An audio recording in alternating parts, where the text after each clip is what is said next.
Okay, so working on making a traditional Trinidadian dish, and this is the one I decided on is called Pastelles. It's very, very good, and it's only at Christmas time that you make it. I forget why exactly.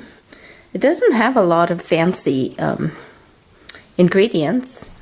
I'm looking at a recipe here. This recipe is from the Naparima cookbook.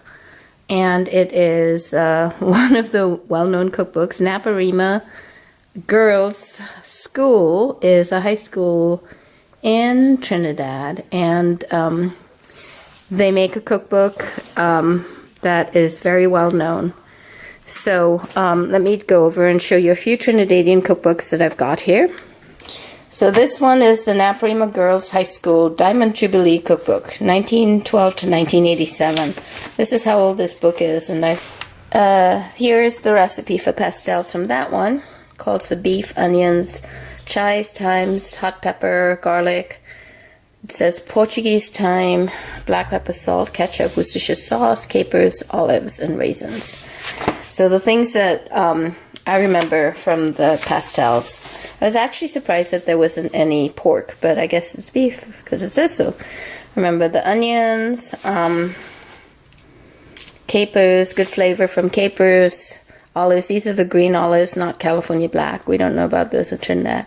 And then the raisins, and these are black raisins. And by the time they get cooked in, they're very nice and plump. Also the beef, you know, I bought sirloin, but I'm wondering if I should have bought something a little bit more fatty, because I seem to recall it being, as we say, quite moist. Okay,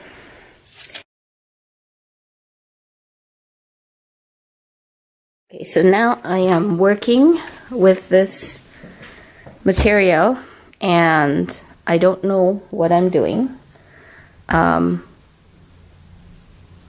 I've never done this before.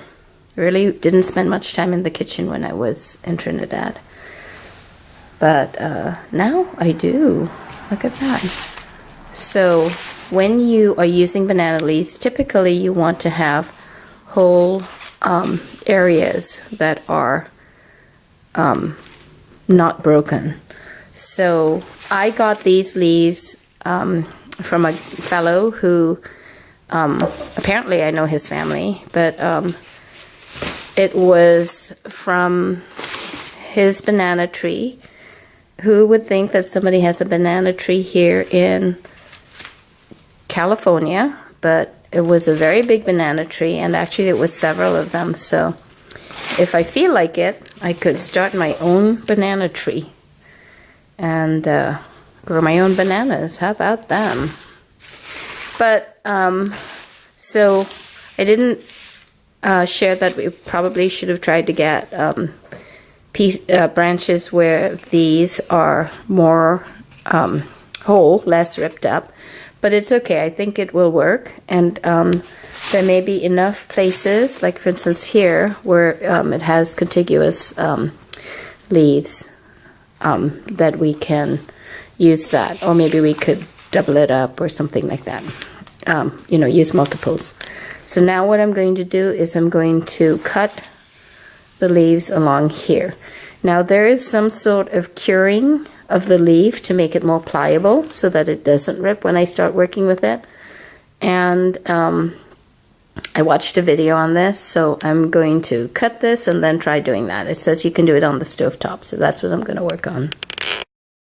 Okay, so the one thing that the fellow told me when I picked it up is he said that it's very sticky, the juices from it. And I believe it. So now we're going to take these leaves over to the stovetop, and I happen to have a flame, not a, you know, you want to get, I'm very sure you want to get a gas flame as opposed to,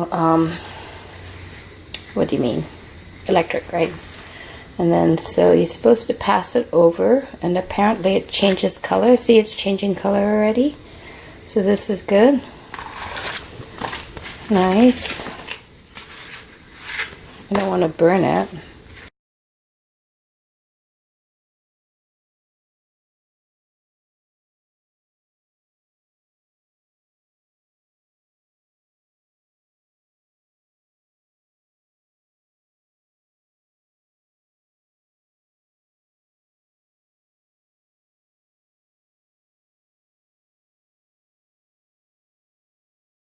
Okay, there's the next batch to be toasted. I'm going to keep this one intact. I'll flame it, and it might be a nice display when I actually present these bananas, these pastels. And there are the stems that I took them off of. That one was pretty ratted up, and so I decided not to use the pieces off of it. These pieces are too small. Continuing with this flaming. This is how I would have liked to do it. Just drag, because this is how the guy in the video was doing it. The video that I saw how to do this. You see it's changing its texture. It's so pretty.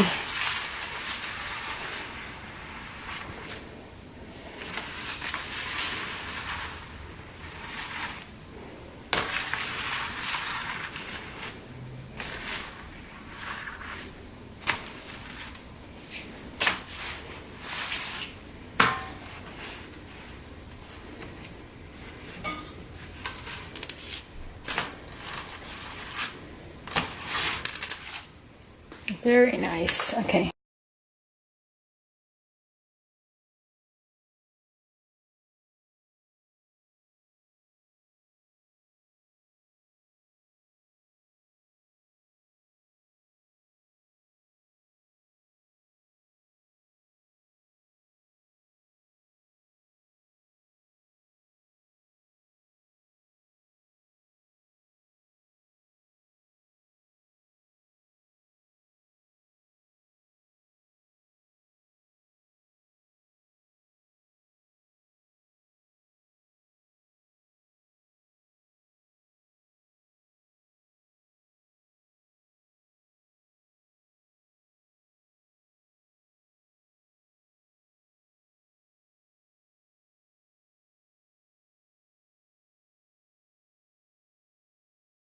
This, it changed color.